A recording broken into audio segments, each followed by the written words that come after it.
hope it's working so that we know that we are actually live.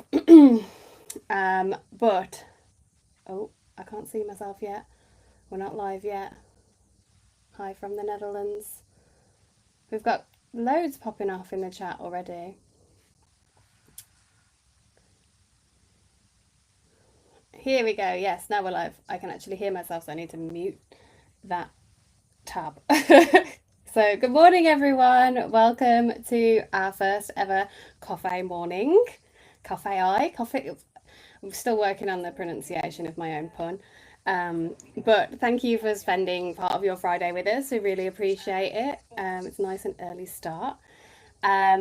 We are going to be serving up a really big mug of AI today. And you can see on screen our agenda that we're going to fly through. So we're going to be kicking off a live AI build. That's what we're going to jump into first. So no explanation, no nothing. We're just going to get straight into a live AI build. Can I hear sound? Oh yeah, I can. I can hear myself. I'm like, who's talking? It's me. Sorry about that if you've got some double sound then. But yes, Vinay's going to go straight into a live build. I'm really excited to see that. It's going to be running in the background whilst we do the rest of our presentation. I'm going to give you a live demo of Hyvä CMS AI translations. I've built a Coffai shop to be translated, which I'm excited about. And then John's going to tell you how the magic of that actually works, so the framework behind everything. Then we're going to get into the AI providers that you can use and how it's all agnostic. You can choose which ones you prefer. Then we're going to go straight deep into Hyvä AI Skills and then come back to that live AI build that Vinay is going to kick off in a minute and see what it's produced. So I'm excited to see that. And then, of course, we'll keep plenty of time at the end for an open chat and a Q&A. Obviously, I've said the word AI quite a lot already today. But before we go full robot mode, just wanted to share this quick reminder that our philosophy at Hyvä is to be 100% human focused. We don't chase hypes, we wait until trends stabilize and then we act. So yeah, we only innovate where innovation is needed because the merchant, the developer, the user experience is a key value of ours, and providing a good experience is something that we're extremely passionate about. It is, of course, the meaning of our name, and it's completely ingrained into our DNA. So yeah, we work with the robots because it's good for humans. Disclaimer, we are doing this live.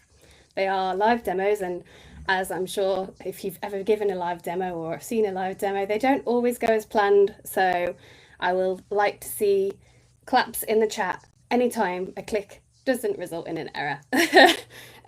So yeah, this is my disclaimer, and straight into our first live demo, which I'm going to pass over to Vinay to kick off the build that's going to be happening in the background whilst we talk. Okay, good morning. So yeah, I'm gonna share the prompt briefly and then kick it off, and then we'll come back to that later. So I've always used, when learning a new framework or something, I like rebuilding one of the classic arcade games, Space Invaders or Pong. Pong, actually, I prefer more. Some are more fun. It's a little simpler. And anyway, so I thought let's build an Alpine component using one of our Hyvä skills that we'll talk more about later to build a little Pong Alpine component. It works with Alpine CSP. So the prompt, just so you know what hopefully will be built in the background, vibing along, will be we'll use one of our component skills to build a little single player Pong game. The player controls the paddle vertically, and then a ball bounces back and forth, and the ball can be controlled with the mouse or the finger on mobile. It should fill the full space. Should kind of look like the Hyvä theme. Nothing special there. Click to restart after it's over. 3 lives for the player. Should get more difficult over time because the ball speed increases. The angle of the reflection from the paddle depends on where it hits the paddle. So if it's closer to the edge of the paddle, it'll reflect in a steeper angle. Yeah, that's the movement. I want the paddle and the ball to be DOM elements. I want to specify that so it doesn't end up building like a canvas-based solution. Just to be a regular Alpine component that interacts with the user in some way. And I also would like it to add a little surprise in there, just to make it more fun. And I prepared a little module. It's right here. It's all empty. It's just a controller, no templates. It's registered for Tailwind generation. So if the AI writes in Tailwind class, it'll regenerate the style CSS. I've got the cache watcher and the Tailwind watcher running. Right, so any changes in templates will cause the Tailwind styles to be regenerated, and the cache watcher will take care of flushing the cache.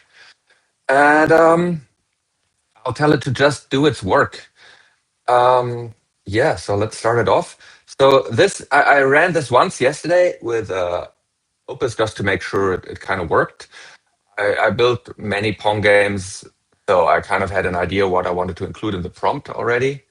And especially because I'm unable to validate live, I want to watch what's happening in the presentation while this is going on. So I'll let it run in the background. That's why I tried to include everything I could think of pretty much in the prompt. So I'll start Claude. And as always in demos,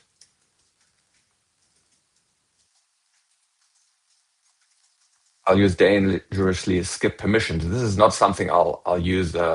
Oops, yeah, dangerously.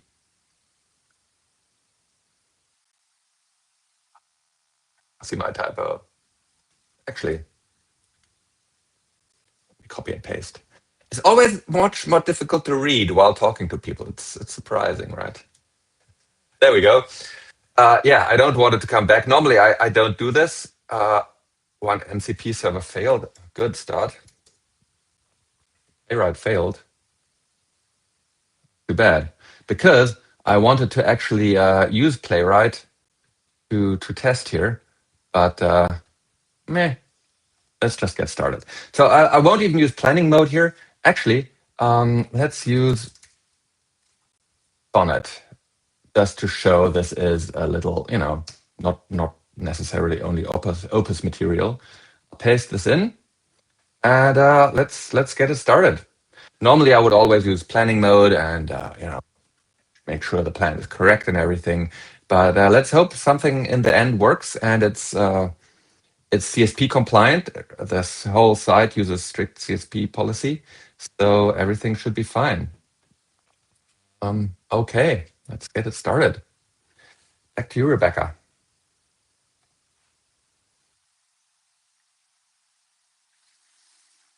Self on mute whilst I was changing screens. Apologies there, but thank you. I'm excited to see this Pong game. I love Pong. It's one of my fave pastimes. It's a little basic game to play. Definitely takes me back to my childhood. So now I'm going to take you into. Are you okay, Vinay? Choking on your coffee. Yeah, Vinay the Viber. I love that. That's in the chat. That's a great name for Vinay. That's your new name, Vinay the Viber. It kind of sounds like a wrestling name. Hyvä AI translations. So let's get into it. Obviously, this was one of the first ways that we saw real value could be added for merchants for an AI powered feature. And it's our first AI powered feature.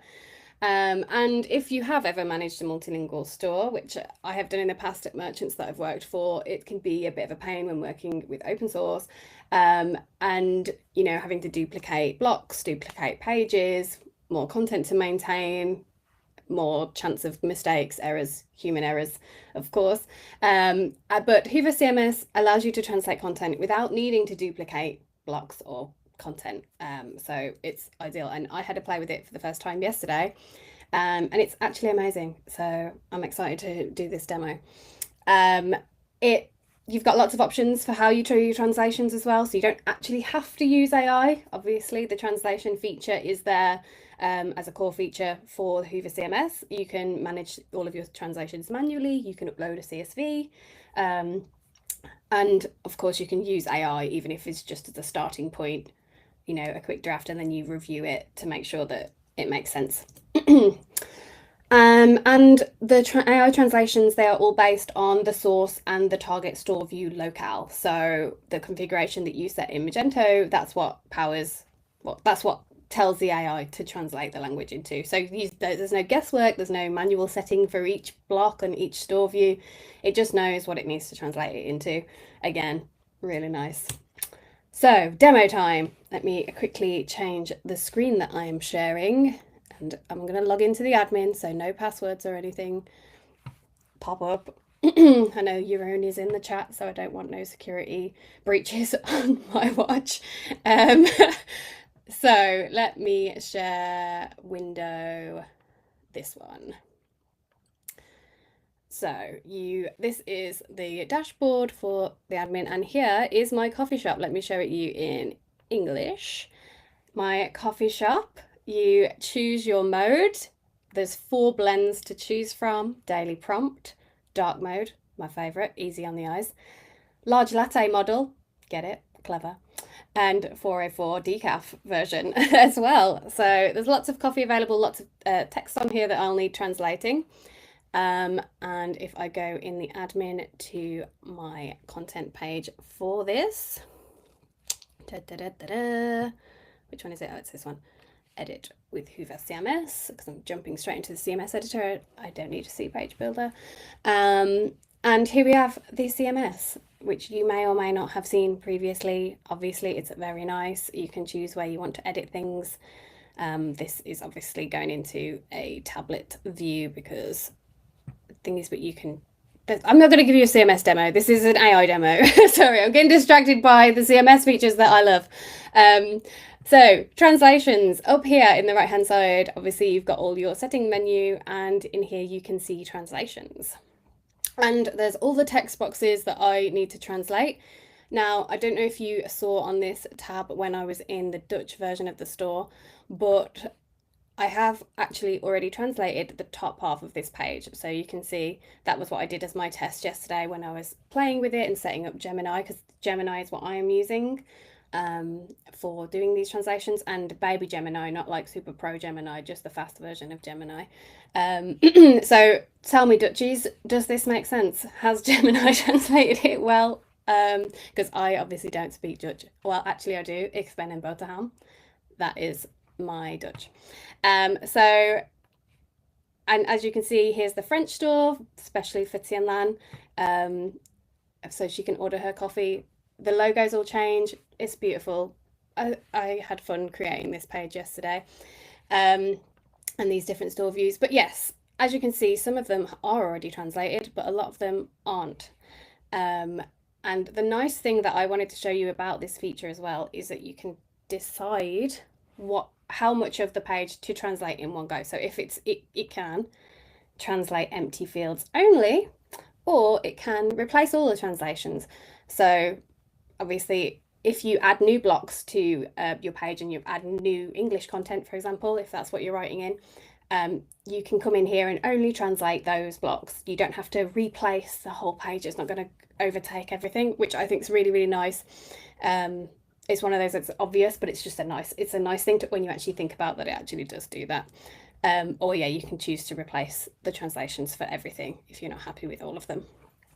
So yeah, this one is going to translate the 90 empty fields across my 7 locales. 2 of them are in English, so it's not going to actually provide any translation for that. It's smart enough to know that it's already in English. I don't need to translate it to English, which is nice. So here we go. Shall we press this button? Are we ready? How are we feeling? Let's go. So it's translating, processing, and there's an undo. Yeah, I saw it I've just seen in the chat. Is there an undo? Yes, you can undo. There's undo, redo, whatever you want to do. Buttons everywhere. Here we go. 25% through. Drink your coffee, guys. It's early still. It's such a miserable day today. It's very grey here in the UK. I hope the weather's nicer elsewhere. Yeah, and as Willem has put in as well, besides undo and redo, there is also a full version history for restoring previous versions. You can share links to previous versions, even for reviews. You can share links to draft versions. So if you do translate a new page, you can then send it. Oh, it's done.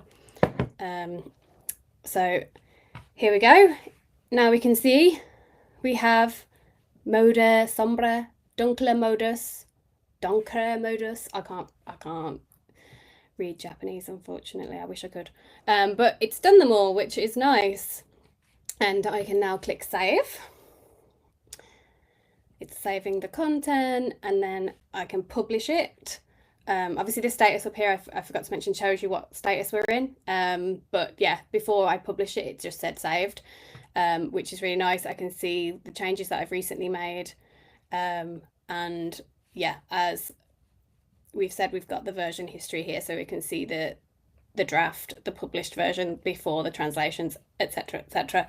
There's so many amazing features in Commerce that I could spend the whole time doing that. But let me go back to my default store view.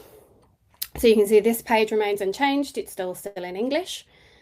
And I don't know if I'll need to refresh the cache, but we'll soon find out. I might need to. French version. Oh, I don't. Look at this. Model Grande Latte. Beautiful. Everything is translated. All the buttons are translated. I'm not going to press them because they don't go anywhere. German mode. Yes, loving it. Beautiful. People in the chat who speak these languages, let me know. Japanese I put in as like an ode to Vinay, and also just to give it an extra bit of a test. And it's done. It looks good. Does that look good to you, Vinay? Does well, is that Japanese? I know we were trying to read the words at the beginning, but yeah, it's all translate. Which store have I not been to? Did I go to the Dutch one? As you can see as well, I made the logos change with the little flags. Oh, Groot latte model. I forgot that Groot means big. So I have a sausage dog. Side note, I have a small sausage dog. He weighs about 5 kilos, and his name is Groot because he's got a massive personality and massive attitude problem. So yeah, as you can see, that is Hyvä CMS translations. It's beautiful, it's fun, it's clever, it's easy. Well, look how easily I just did that. And also in here, you can view the different store views. So if, for example, I noticed that the Dutch was incorrect, I could just come in here and then I can see that it was translated to Dutch, blah, blah, blah, blah, blah. But I'm like, oh, this is incorrect and I can change it, yada, yada, yada. It's beautiful. It's so good. I will go back to my presentation now and stop talking about my dog. So here we are back here. And this is how I'm going to nicely pass back over to John. Let me just make this window a bit smaller so that we don't get those black edges.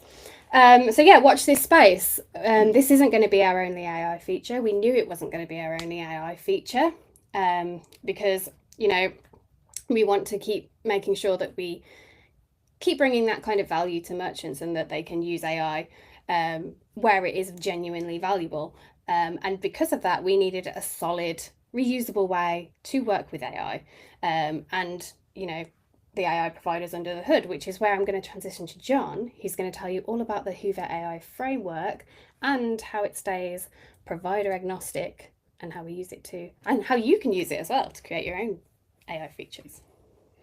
Thank you, Rebecca. Good morning, everybody. I feel like I've got the easy job today. You two are doing like live demos. I'm just going to present a few slides, but let's get into it. So yeah, the framework, as you said, is built out of the kind of idea that we will be building more than one thing, and we are developers. We like to be lazy. We don't like to repeat ourselves. So yeah, we like standardization. We like consistency. And at Hyvä in particular, we like happy developers. So that's one of the reasons we decided to go down this route. Yes, we needed it for ourselves, but we also want to share it with all of you as well. So yeah, we built a small framework for working with AI providers in a standardized way. So regardless which providers are available, you have the same configuration and controls. So you can create standard requests and responses, and it doesn't actually really matter what the provider is. So it's just at the moment, it's a basic kind of controller that you can send requests to and get responses back in a standard way. It's completely agnostic, and as with everything we try and do, make it developer friendly. It's extensible, so you can add your own providers too. And yeah, as you can see on this slide, we've currently got OpenAI and Gemini. We've got DeepL in there as well. I'm sure we can have a deep debate over whether that's really an AI framework or LLM, but it's very important in the world of translations, and translations being one of the things that we've kicked off in the CMS, it felt important to include as well. So there will be more that we add as well. Yeah, the kind of the key, one of the base parts is just to make it simple, and one of the frustrations we've seen with many vendors or whatever adding different AI functionalities, you've got to add your API keys in multiple places for different AI functionality to work. So we want to try and bring that back to just one place. So whether it's like OpenAI, Gemini, whatever, you add your API keys in one place, and then you can choose which one you want to use in the admin panel. So if we go to the next one, please, Rebecca. Yes, it's just a very basic screenshot to show we can add our API keys in one place under the Hyvä theme section, under a new AI section. But because the world of AI providers, models is moving at 100 miles per hour or kilometers, depending on where you're based, we kind of felt that we needed the configuration to be different depending on what provider you're using. So you can see the kind of the dark gray section there. If we go to the next one, please, Rebecca. So in this example, we've got, so this is the Hyvä CMS AI translations configuration. So we have the API keys, which are you set once and you can use them anywhere. And then we have configuration that you'll have on a per feature basis. So this is for the AI translations that Rebecca just demoed. You can choose which model you want up from those that are installed. So depending on the providers that you choose, you've got different options. So yeah, Rebecca's going back and forth from these slides. You can see that the providers have different options. So on the first one with the GPT, a lot of LLMs have things like temperature and max tokens. So this seems to be changing with some of the models as well. But for example, with DeepL, we've got excuse me, things like formality and about preserving formatting. So it's kind of it's still agnostic to the provider, but you've got that per provider deeper configuration for the settings that are specific. And again, as I mentioned, this is about the fact that things are moving so fast, we don't know what's going to be in what model at what point in any time in the future. So we needed a nice, clean way to kind of handle this, so we can manage them all. Just to quickly add to that as well, because I had to do this for myself yesterday. I had to go in and set what settings I wanted to use, and obviously I picked Gemini because I've got access to Gemini through Google Workspace. But what's really nice is there's a little line underneath each one being like where to go find your API key. So you just click that link and it pops up in the window, and then you can generate your API key, which I know sounds like a really easy thing to do, but if you're someone like me who doesn't necessarily work in terminals and with API keys, like the only Gemini I tend to use is the one that's in the browser, it was just made it so easy for me to just click that link, it popped up, I generated my API key and copied and pasted it in. So yeah, that was just another nice little setting that we've got in here, I think. No, I think it's higher up on the config page. But yeah, there's just a little link for each one, depending on which one you click. So originally I was like, do I use ChatGPT? But then I was like, no, I'm going to go with Gemini. But yeah, that was me. I'll shut up. That's good.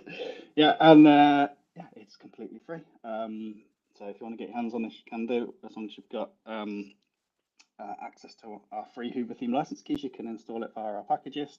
It is also available on GitHub, the repos as well. So yeah, it's completely free, open source. I want you to use it as much as possible. There's no point trying to create something standard without making it as easy as possible to get your hands on. So that was the thinking. There's also a good documentation up there that will talk you through kind of all the providers and stuff as well. Yeah, that's kind of it for our framework and our providers. So there are multiple ways to work with it. There's a base module that has all the kind of abstract and interfaces and all the base implementation. Then we have a separate module for each of the providers. So we've currently got 3 of those. So you can pick and choose what you want to install. But we do also have just as you can see on this slide, a meta package that just installs all the providers and the base module with it. If you just want to get everything in one simple, easy installation command. So yeah, that's our AI providers and frameworks, and we'll move on to skills. But before we do, just going to give a shout out to Callan, who's the one that put a lot of time and effort into building the translations and all the base AI framework. So yeah, back onto skills where we started with Vinay.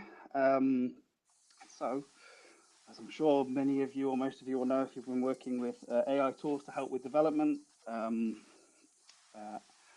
what your prompt is very important. So being precise and accurate about what you're asking is important. Equally is being clear and simple. Clear and simple. And the next one, sorry, Rebecca, please. Sorry, these slides go fast. Context as well. So having context of what your project is from a code-based point of view. You're on Magento, Adobe Commerce. Do you have what version of Hoover have you got installed? What other modules have you got installed? Like having your AI agent knowing what is in your project is important. So all of those things, precision, clarity, and context are key things to help you get better results. In summary, the more detail you provide, the better the results. However, that can lead to very, very long prompts, and it also requires you to be consistent. And it requires diligence and effort. And as I said earlier, as developers, we like to be lazy and offload as much as we can, so we're not repeating ourselves and making our lives easier. So agent skills are a tool that are here to help us do that. So yeah, what are they? As Vinay kind of showed earlier, he's using the Alpine component creation skill. I can't remember the exact name, but he's using a skill that will help create Alpine components in a consistent Hoover-friendly way. But essentially, agent skills are a set of instructions, skills, resources that your AI agent can discover and use to do things more accurately and efficiently. That's the official blurb from the Agent Skills website, and they are pretty new in terms of how long they've been around. So I think the first kind of like blog post or announcement was from Anthropic, who built Claude. So they're the company that came up with this concept. It was October last year, and then by December it was already an open standard. So there's a couple of links there we can share if you want to read more. Yeah, in their simplest form, a skill is a markdown file that an AI agent can reference to learn more about a particular piece of kind of context and follow a guide and help you achieve a better result. So if we just have a look at a basic file, markdown file split into two parts. You've got just some YAML front matter at the top. This bit kind of stays, anything you've got installed stays in your agent at all times, so it can easily reference this and decide if a skill is a good thing to use. You can also, as Vinay's done in his prompt, he's specifically given the name of the skill to tell the agent to actually use it, but they can also make that decision if they think it is suitable. And the rest of the markdown at the bottom is the instructions, the guide of what to do and what this skill is all about. So it can be many different things. So yeah, once you're done using it, it can be picked out in the terminal or however you're using your agent. So as Vinay did, he put the code, the name that you've given it, in his prompt so it can pick it up. But it's not just markdown files, as the original the blurb, the overview of what skills are. They can be folders of instructions, scripts, and resources. So yeah, yes, it's markdown files are kind of key entry point, if you like, but you can also then include more markdown files. You can include things like scripts, other things like images, references. You can give it template code. So many of our skills, there's example kind of template code structures to follow. There's all sorts of things. It's very, very modular and quite powerful. So yeah, that's an example of adding a script. And then the next one I just like to share because I find it kind of, if we just skip one more, sorry, Rebecca. This one kind of, I like this because it just shows how modular it is. So Anthropic actually have a skill file for creating other skills. So a skill to help you create your own skills, which I think is rather nice. Yeah, so these slides I put together for a Meetup in Manchester a few weeks ago, and in the lead up to that talk, I thought I'd ask Gemini how to summarize, and it came up with the phrase that skills are manuals for the machine, which I thought was quite a nice phrase, also a little bit dystopian, but anyway, quite fun. So yeah, benefits. So you're providing your AI agent with domain expertise, reduces repetition. They're permanently there. You can put them in your project and commit them, which also makes them portable and shareable. You can have at your agencies, for example, or your development teams, you can commit these to your projects and make sure that everyone's using the same set of skills. And as we see in them modular, you can build them up of many parts. Yeah. What else have we got? So yeah, they're an open standard. You can use them pretty much anywhere. You can use an AI agent, whether that's on your CLI and your IDE. There's really wide adoption, given it came from one of the many AI companies out there. That everyone else adopted it very quickly is great. And yeah, as you can see there, there's many providers and code editors and things that you can already use these with. And the key part is about better, more consistent results. So I think was it just before the new year, around Christmas, that we announced this, or was it earlier this year? I forget. We introduced our own AI skill files to help you with Hoover development and Magento development. So they are domain expertise for Hoover themes or UI and our CMS. And you can do many things with them. You can create Alpine components, as Vinay's showing. You can create Hoover CMS components. There are skills for creating a child theme. There's even kind of more modular things in terms of like scaffolding a Magento 2 module. Even kind of execution in terms of like running commands and being aware of whether you're in a specific type of environment. If you're using something like Warden, for example, you can get it to compile Tailwind as part of the process, or list all the themes that are available on your store. There's quite a lot there.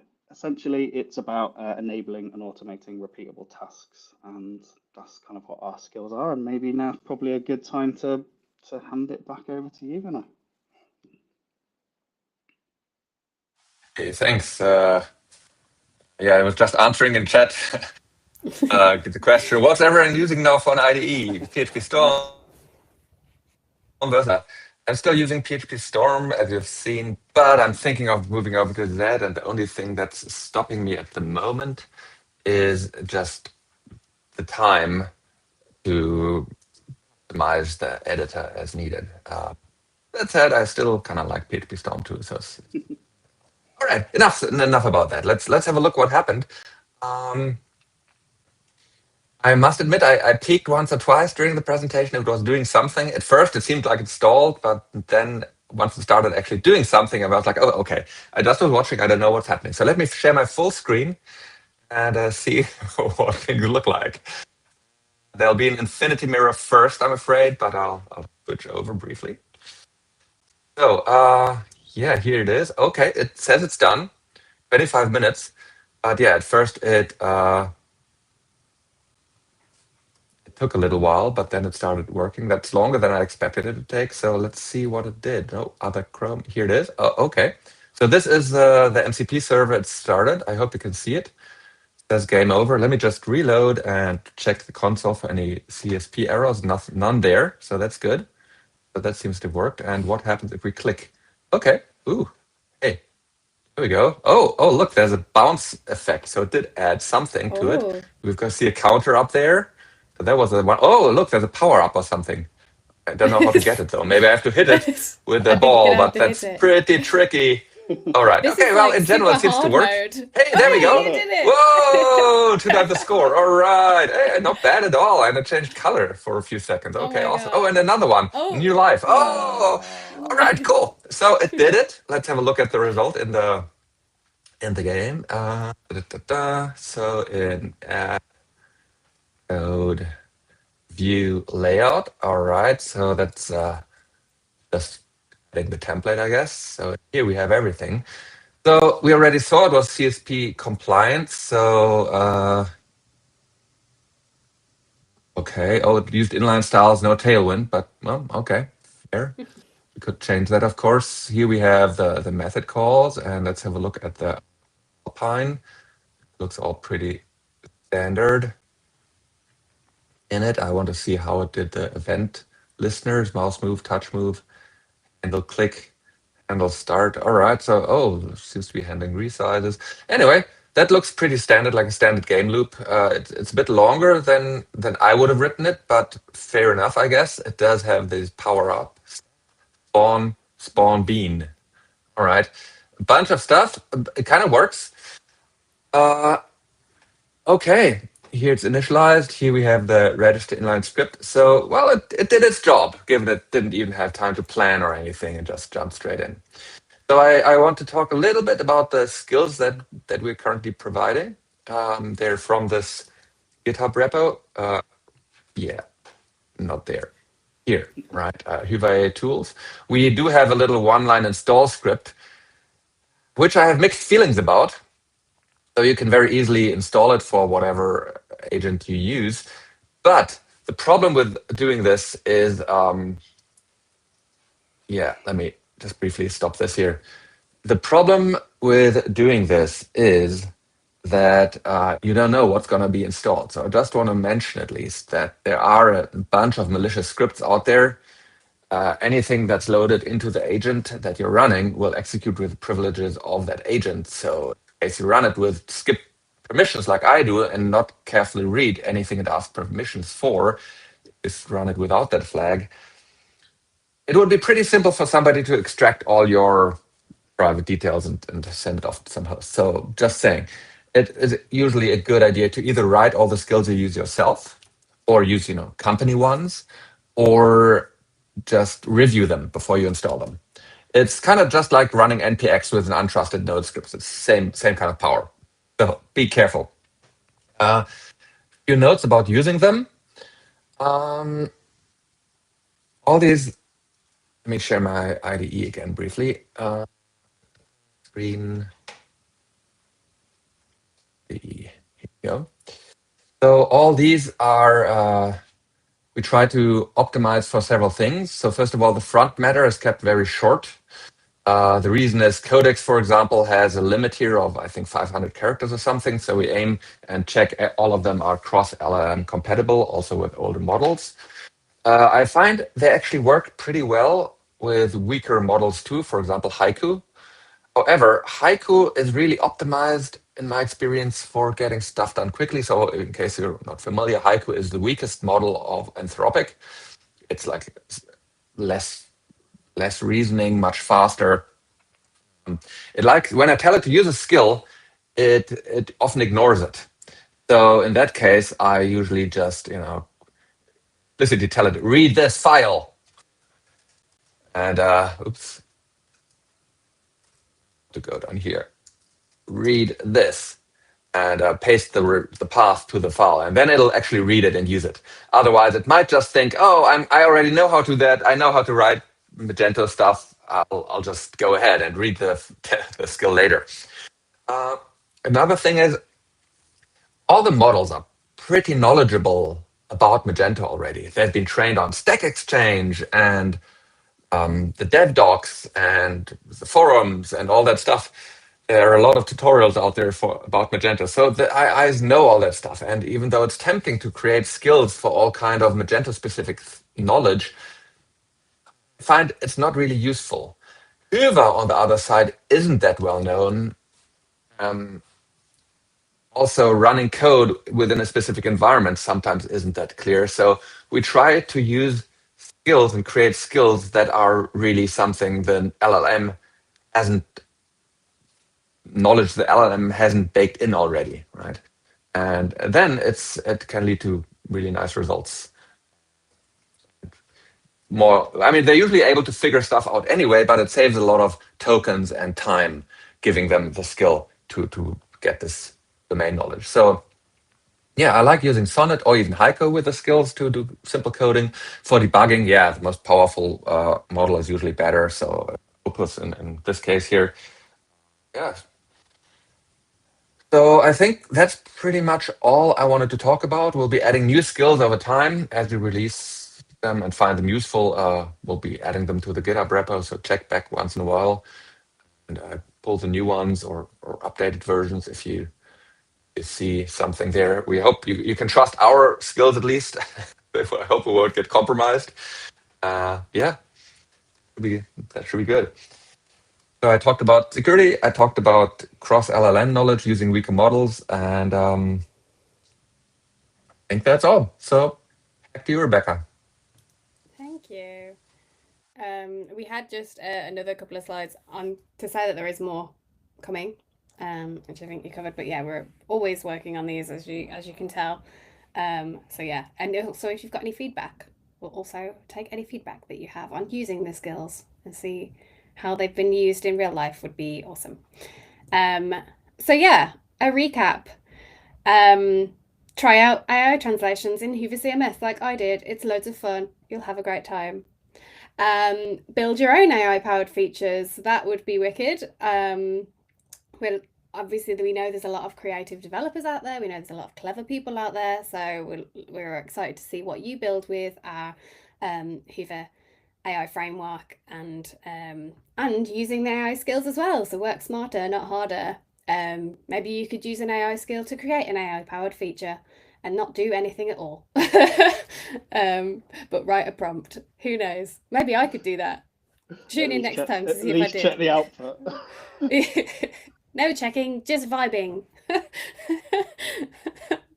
But yes, and obviously I do have some bits to share with you. If you want to stay up to date with everything that we've got going on, these are the best places to do that. Obviously events, seeing us in person, that's always a great one. You can scan this QR code if you're quick and see where we're going to be, but if not, just go to hyvä.io/events and you'll see everywhere that we're going to be, where we're sponsoring. Or you can subscribe to Hotcakes, please. That is my weekly newsletter of everything going on in the community, everything that I find going on in the community, and also some little personal takes as well, some hot takes in Hotcakes. And also if you've got anything that you think you want to be featured in Hotcakes, please do send it over to me. I'm always looking for stuff, but I do miss things. So yeah, do send over any hot news that you find to be included in that. And we also have a email newsletter as well, which goes out monthly with all of our product updates, any big news that's going on at Hyvä. But obviously the best place to go for an ongoing stream of Hyvä life is LinkedIn, where we are always posting stuff, reposting stuff, sharing stuff that we think is valuable to the community as well. And speaking of events, our next big event that we've got coming up in just 19 days, I think. Yeah, is it the 25th? Yeah. So it's coming up very soon, is WWV. It has got a Dutch name, which I won't butcher on this show. But I like calling it WWV because it kind of makes it sound like a wrestling event. And it's going to be super exciting because we are going there with a really big statement, and we're really standing up for ownership and open source, and we're going there with Hypernode and a bunch of really cool partners, and it's going to be a massive stand. It's going to be huge like it was last year, but yeah, I've seen the designs. It's going to be beautiful. You need to be there. It's going to be booth 53 that you won't be able to miss it. If you're at the event, you won't be able to miss it. It's going to be the coolest stand there. So yeah, go along to WWV. It's a free event as well. Tickets are free. You can go for free. All you need to do is be in the Netherlands or be in Utrecht. So yeah, it's not that hard. And the next big event that we've got coming after that we're all very excited for at Hyvä, because we are all going, is Hyvä Developers Paradise in Spain, in Marbella, at the Hard Rock Hotel. It's going to be so good. It's your chance to chill, code, learn from all of us and a bunch of amazing Magento brains all in one place for 3 days with the sun, which makes everything nicer. And yeah, I know last year there was a lot of FOMO for people that didn't go. This year there's going to be even more FOMO if you're not there. Trust me, you need to be there. And there's also a cheeky competition running at the moment with our friends up at Molly. They are actually giving you the opportunity to stay in the Rockstar suite, which I've had a look through the photos of this suite. It's ridiculous. It is massive, it's gorgeous, it looks so good. I wish I could enter.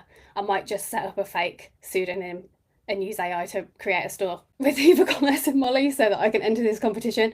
But yeah, that's all you need to do to enter this competition, is to show your work. So if you've delivered a real life store with Hyvä Commerce and Molly, we want to see it. We want to hear about the speed wins, the UX wins, the conversion uplifts, all the good stuff. We want to hear all about it. And your first place prize will be to spend 2 nights in this, hang on, let me read, 150 square meter Rockstar suite at the Hard Rock Hotel. So you will feel like a rock star in that hotel room. It's valued at over 2,000 euros.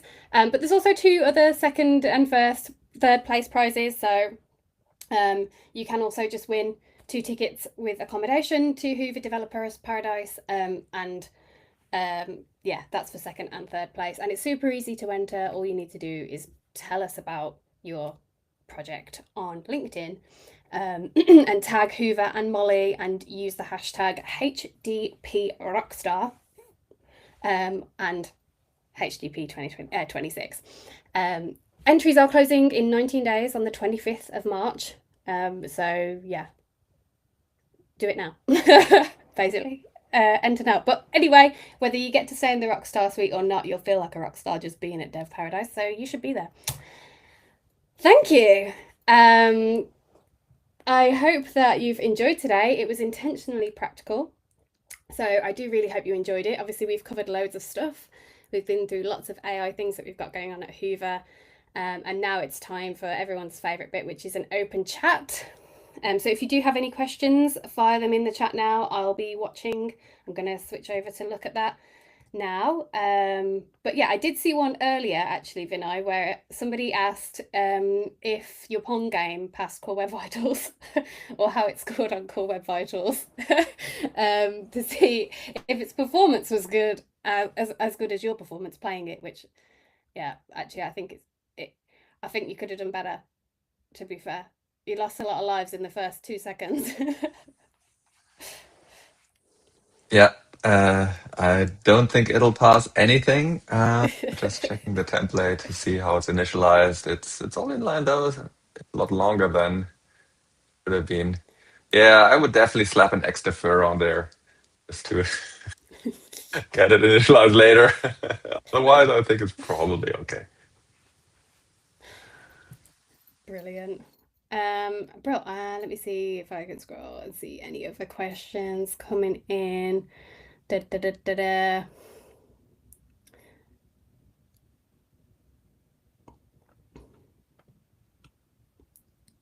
many people have we got joining? A minute, I think I saw that 60 people were with us, which is awesome. Hiroon would like to know how long until multiplayer mode is enabled.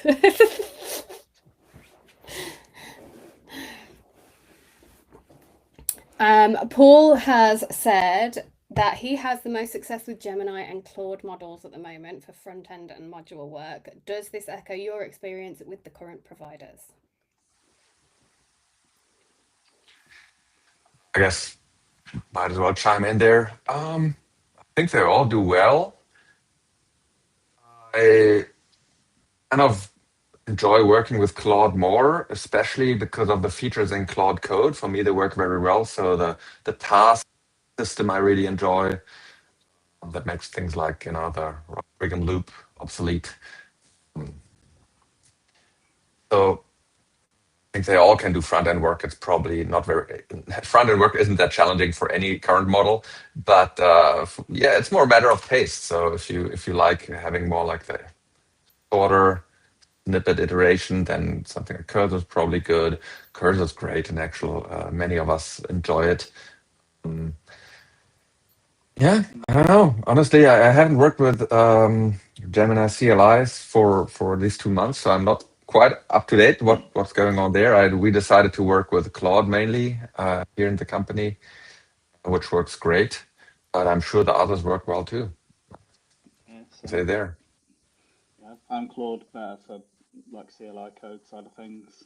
Gemini, yeah, again, I haven't used it on the command line probably for at least a month, but last time I tried it, it wasn't quite at the same level that Claude was, but I've had some good conversations with Gemini from like less code, more, I don't know, discussing approaches and solutions and architecture with Gemini, like a good conversation if you like. But yeah, for the code side, Claude definitely feels like it's the most robust from my point of view. Nice. Somebody has also said that they want a new provider for coding, which is Vin AI. Vin, get it? Yeah, Which I you know know. what? 5 years ago or 6 years ago, I actually registered the Vin.ai in a vanity domain, but I didn't hold on to it. Now I'm kind of angry about it. I should have held on to it. Yeah, too bad. That's what I actually think Hyvä AI Skills should have been called that. Vin AI. Your friendly Vin AI bot to install to your agents. And then I think it should be those, like, you say, hi, Vin AI, and then ask your question and ask it to do things. Yeah, and then it should have a little animated Vin AI mascot. Yesterday it was I was just going to read it out. Yesterday it was announced Cursor joined the ACP registry and is now live in your JetBrains IDE. Is that something you would use? I don't know. What is the ACP registry? I'll Google that or ask what is it called. Look, maybe. I don't know. I don't know that. Okay, so much stuff is happening. It's crazy. Yeah, it's hard to keep up. Definitely. Sean has said that he's found Gemini really great for working for spell checking and helping write in text and bash, and Claude is really good at coding, which when I've spoke to other developers before, I've heard similar things where they were using ChatGPT to write the prompt. So like they'd tell ChatGPT what they wanted the prompt to be, and then ChatGPT would write the prompt, and then they'd pump that prompt into something else like Claude or even Lovable nowadays to actually build the thing. So yeah. And Ross has said that Cursor joining the APC registry sounds interesting too. Sorry to dive in there, but that would mean I'd need a Cursor license and a PHP Storm license, which I was like, okay, double the money. Sure, I don't know. But in general, yeah, I guess. But if I wanted to use that, then why not just use Cursor directly for me? But I don't know. I'm not that hung up on PHP Storm. At the moment, it's still more of the inconvenience of switching is what making it stick for me. Yeah, definitely. I think that's true of everything, isn't it? Where you get so used to something working. Like at the minute, I'm trying to get off ChatGPT and onto Gemini or onto something else, but it's really difficult because you get so used to how that one kind of works and how you work with it. So yeah, it's hard to be agnostic when you find you've got a preference.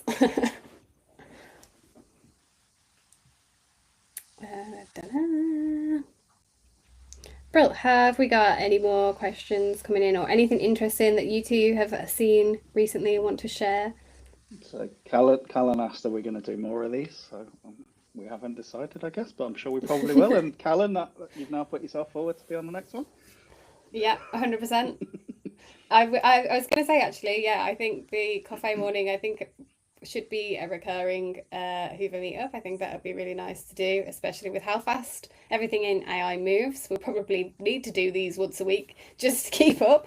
But yeah, I think that would be cool. I'd also love to see people from the community on these as well. So it's not just Hyvä. So if you have a topic or something interesting to show in a Coffai morning, please reach out. We'll definitely have different guests on this chat. But yeah, this won't be the only one, I'm sure. I've had a lot of fun this morning, so yeah, I'll be keen to do more. So Space Invaders next week, Vanna? Let's do it. All right. Then asteroids. Yes. Okay. So many games to get through. Callan's going to start prepping for the next coffee morning. Brill. If there's no more questions in the chat, I think we can start to wrap up. and head into our normal working days. It's quite nice. I feel quite energized for the day now. Oh, Willem's asked a question. Can you explain the difference between skills and MCPs and why we chose to provide Hyvä Skills? We have seen people confused about what's what. Good question. I'll pick that up if that's okay. Yes, please. Absolutely. So there's a certain degree of overlap. The benefits of skills over MCPs.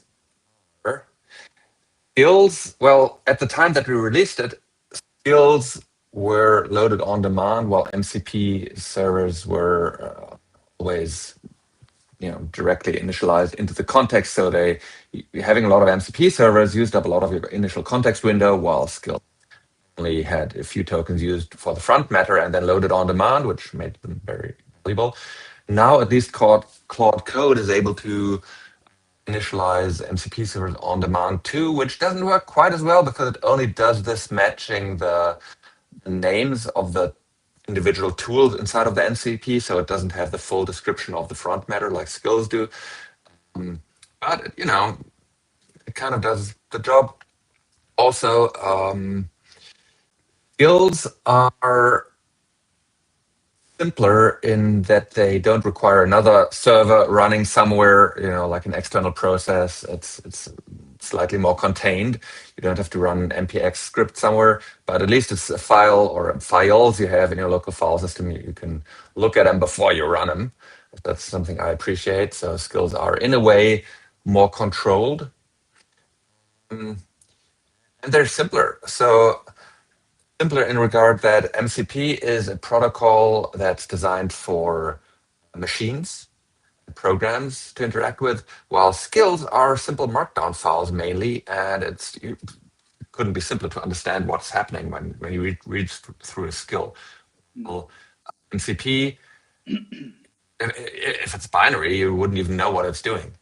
But then again, of course, skills can include scripts too, even though not all do. Yeah, there's some overlap. For myself now, I'd say I generally use MCPs to something in a running system. Let's say I want to connect to GitLab. I don't just want to do one-off API request generated on the fly by the LLM, but something slightly more efficient. Then I could use a GitLab MCP. Or working on a specific Magento instance, and I want to know which store views are enabled or use what theme. Might be easier through an MCP server compared to a skill that would just tell it what database queries to run.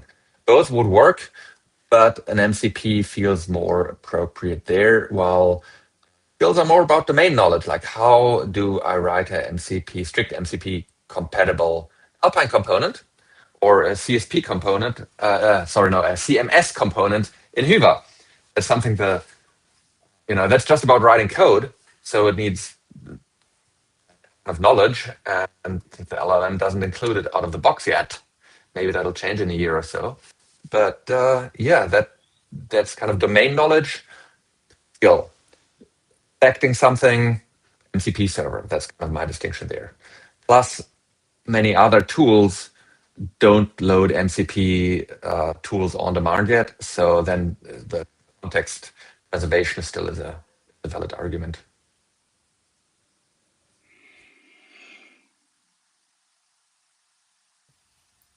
Thank you.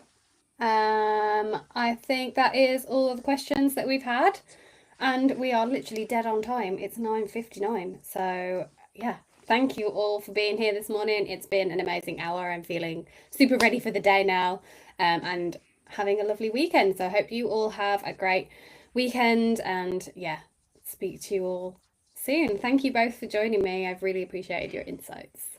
Yeah, thanks. Thank you for putting this off, and thanks everybody for joining. Yeah. It's been fun. Thanks all.